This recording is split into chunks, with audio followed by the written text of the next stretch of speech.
At family tables, power has a sound. It's the clink of a glass that isn't raised for you. Tonight it's my father's voice filling the dining room to mark Ward, pilot warrior, a real Ward.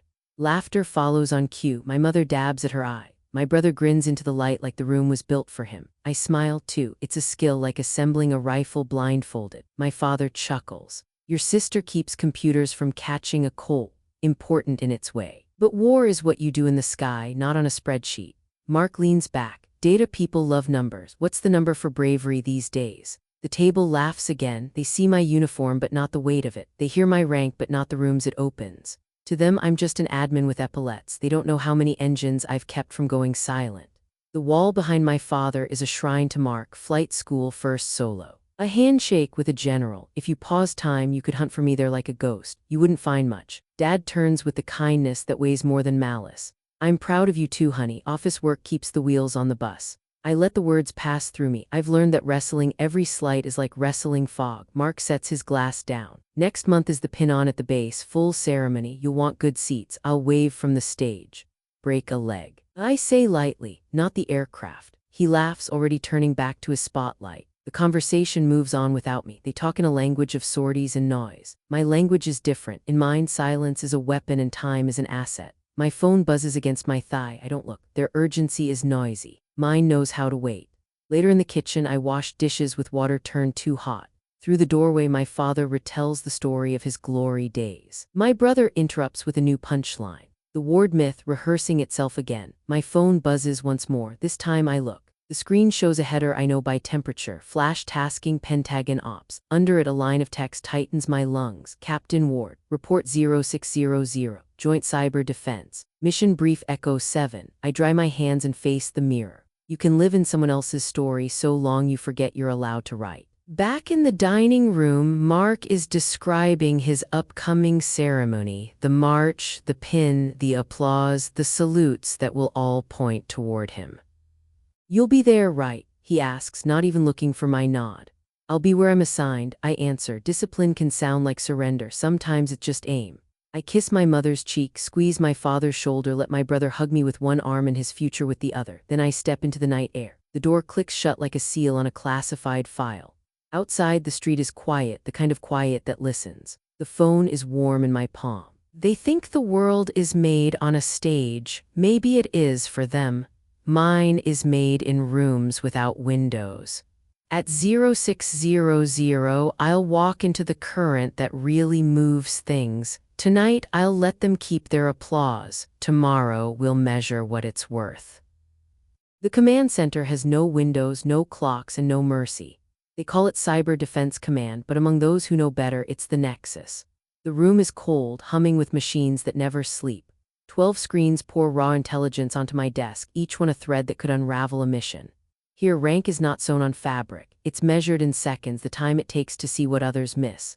Simulation 3 hostage rescue commencing, the operator announces. On the largest wall, a map lights up. Bravo team moves along a clean vector. Too clean. A lieutenant beside me whispers, perfect approach, zero resistance. His tone is smug, rehearsed. He trusts what the board shows him. I don't. Numbers flicker. A faint lag in signal intercepts, a data echo that doesn't belong. My hand tightens around a stylus.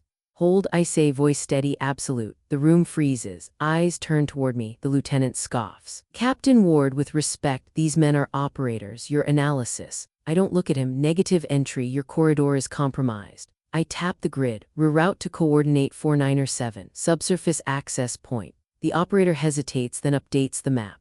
A second later, the original corridor erupts in simulation, a fireball ripping through the wall, a perfect ambush. Bravo team would have been gone. Silence presses down like gravity. The lieutenant pales, his earlier smirk erased. From the back of the room, Major Cole Rivers speaks. His voice is granite scraped across steel. That's why we call her Spectra. She sees the ghosts before they kill us. The title hangs in the air, Spectra. My father would laugh at it, call it make-believe. But in this room, it's a rank higher than any stitched on a uniform. I look at the faces around me, the respect in the eyes of men who live and die by precision. No applause. No speeches, just acknowledgement. The kind I've hungered for my entire life. The simulation ends, data streams reset, my pulse steadies. As the room empties, Rivers lingers. Ward, he says, lowering his voice. One day they'll see you the way we do. Until then, let them underestimate you. It's the sharpest blade you've got. I nod, storing his words like classified intel. Walking out of the Nexus, my phone buzzes again. A new message. Subject line: ceremony attendance mandatory RSVP. Mark's pin-on promotion. My family's theater. I stop in the hallway, the sterile lights buzzing overhead. Two worlds tug at me, one that dismisses me and one that salutes me in silence. I type 3 words into a secure channel, words that will shift the coordinates of an entire day. Schedule adjustment confirmed. I hit send. They think the ceremony belongs to them. Soon, they'll realize it was always mine. The Ward House is a museum of victories that don't belong to me. Every wall tells the same story. Framed photographs of my father in uniform, medals polished to a mirror shine, and now entire panels dedicated to Mark. His first solo flight, his wings, the grinning shot of him shaking hands with a general, my own achievements, a doctorate in electronic warfare, papers published in journals no one here ever bothered to read. They sit in a box in the attic, where dust clings harder than memory. I stand in the hallway staring at Mark's newest portrait, a glossy print of him in his flight suit, helmet under one arm. My father notices me lingering and steps over, pride swelling in his chest. Real legacy work, he says, nodding at the picture. Something you can point to, not like algorithms. Those don't last on a wall. I keep my face neutral. They last in the field. He waves it off. The way you swat a mosquito. People remember pilots, Alina, not paperwork. The words are familiar. I've worn them for years like a second uniform. But tonight they don't sting. They calcify. At dinner, Mark talks about his ceremony. The flyover, the music, the rows of officers who will salute. My mother glows, imagining it all. My father claps him on the back and calls him the future of the Ward line. I sip my water and let their excitement wash over me like static. They think the day will belong to him. They think I'll sit politely, clapping from the shadows, once again invisible. But in my mind, another plan is already taking shape. Later in my apartment, I open my laptop. The glow from the screen cuts across the dark room. I pull up the official dossier for the ceremony, guest lists, scheduling notes, operational details. All of it laid out like a chessboard. This is my battlefield. I scroll until I find the opening. A slot marked Special Guests Operational Command. My fingers hover over the keys, then they move with certainty. Names begin to appear: units, task force leaders, Major Cole Rivers, his entire team, men whose respect is currency stronger than metals. I craft the message in precise, sterile language. No flourish, no emotion, just an operational requirement that no one can challenge. Attendance is mandatory. The timing coincides perfectly with the pin-on. When I finish, I read it once, twice, then I hit send. The email vanishes into encrypted channels beyond recall. My reflection in the laptop screen is sharp, unfamiliar. For years, I've lived in a story where my role was background, quiet, forgettable, but ceremonies run on protocol, and protocol, like data, bends to those who know where the cracks are. I close the laptop with a decisive click. If my father only believes in legacy when it's dressed in metals, then I will show him what legacy looks like when it salutes without being asked. The Ward name will have its ceremony, but for the first time. It won't be his son standing at the center of it. It will be me. The hall smells of wax and brass, the kind of scent that clings to uniforms and old traditions. Flags line the walls, polished floors shine like a mirror, and the air carries that practiced hush of ceremony. The Ward family sits in the front row, my father ramrod straight in his suit, my mother clutching tissues, her face already wet with pride. Mark stands on the stage in his dress blues, chest out, every inch the air they wanted. I chose my seat 3 rows back, a calculated angle where I could see both the stage and the aisle. I wore a plain navy dress, nothing to compete with the gleam of metals, nothing to give me away. Just another guest, another shadow. The base commander takes the podium, his voice measured, each word heavy with official cadence. Today we recognize Captain Mark Ward for his leadership, his skill, and his service to this nation. Applause ripples across the room. My father's chest swells like a sail in a steady wind. Mark flashes that rehearsed smile, the one meant for cameras. The speech continues, a list of deployments and missions that sound flawless because the messy truth has been scrubbed away. That's the art of citation: make the fight sound simple, make the hero shine. The family beams with each sentence, living their legacy through him. I fold my hands in my lap, still patient. Timing is everything. Then the commander's voice shifts, the tone sharpening like a blade. But no officer succeeds alone, he says. A pause follows, deliberate, and the hall leans forward. The successes we celebrate today were made possible by a new doctrine in electronic warfare and strategic analysis. A doctrine that prevented ambushes, safeguarded our forces, and saved lives. Whispers ripple, my father frowns, Mark's smile falters, a crack in the glass. The commander continues. This doctrine was designed not by a pilot, nor by a soldier in the field, but by a mind working in silence. A mind known to our operators only by one name. He lets the word hang. Spectra. The silence that follows is electric. My father blinks in confusion, scanning the room as though expecting some admiral in a suit to stand. He doesn't look at me. Why would he? His daughter, the one who files reports and crunches numbers, doesn't belong in his definition of hero. On stage, Mark shifts uneasily, his hand tightening around the edge of the podium. He knows the name. He's seen it in briefings he wasn't supposed to discuss. And now he realizes Spectra is not a ghost. She's sitting behind him. The commander's gaze sweeps the hall. It is my honor to acknowledge Captain Alina Ward Spectra for her role in shaping the very strategies that made today's promotion possible. For one beat, nothing happens. Then from the second row, Major Cole Rivers rises. His movement is precise, deliberate. His gaze meets mine. A single nod, heavy with meaning, passes between us. The sound that follows is thunder in a quiet church. Rivers' hand slaps his chest, snapping into a salute that cracks through the air. One by one, 11 other operators stand with him, their movements synchronized, their salutes cutting like blades through silence. Not to the stage, not to Mark, not to the flag, to me. The hall freezes, every head turns. My mother's tissues drop to the floor. My father's mouth opens, but no sound escapes. His body twitches. The instinct to stand at attention warring with the denial that his daughter could command such deference. On the stage, Mark's confident mask shatters.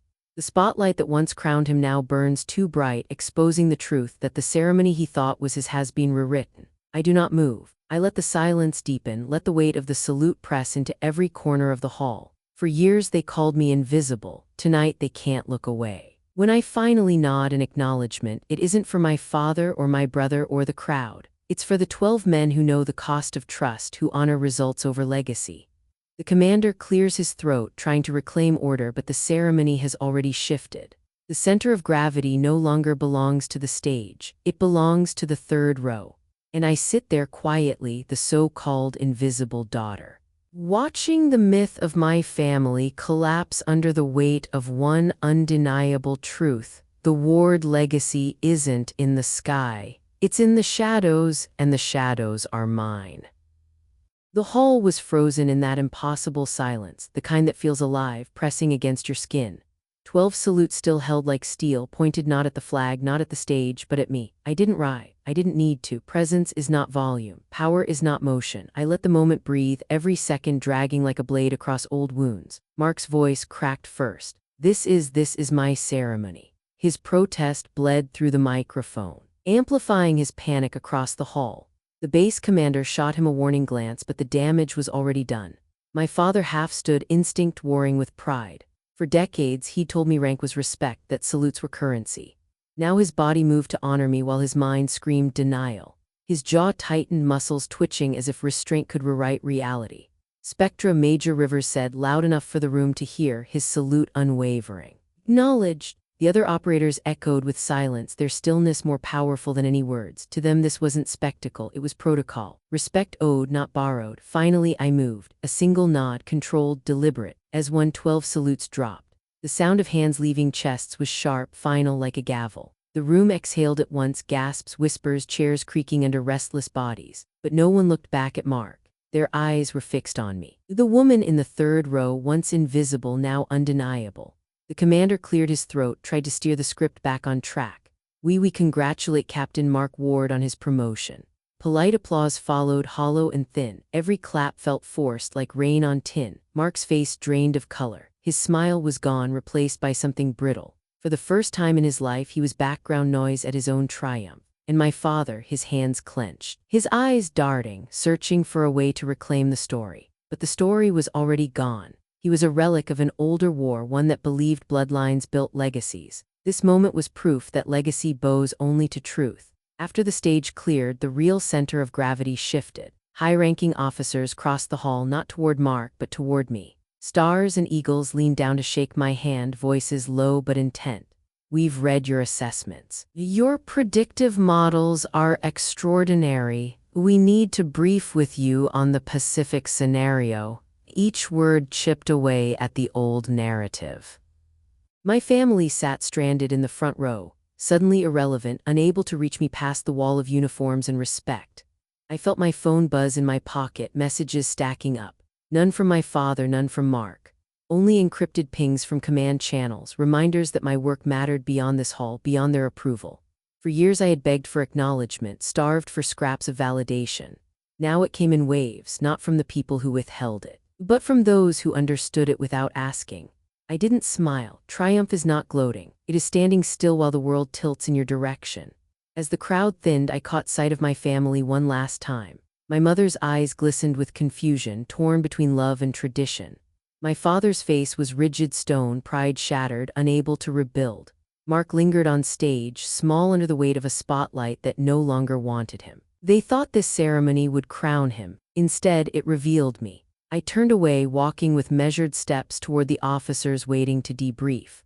Behind me, the whispers still filled the hall, carrying one name, not Ward, not Mark, not Colonel. Spectra, the ghost in the system, the strategist in the shadows. And for the first time in my life, I didn't just belong to the story. I was the story. 1 year later, the air I breathe is different. It carries no scent of brass polish, no echo of ceremonial applause.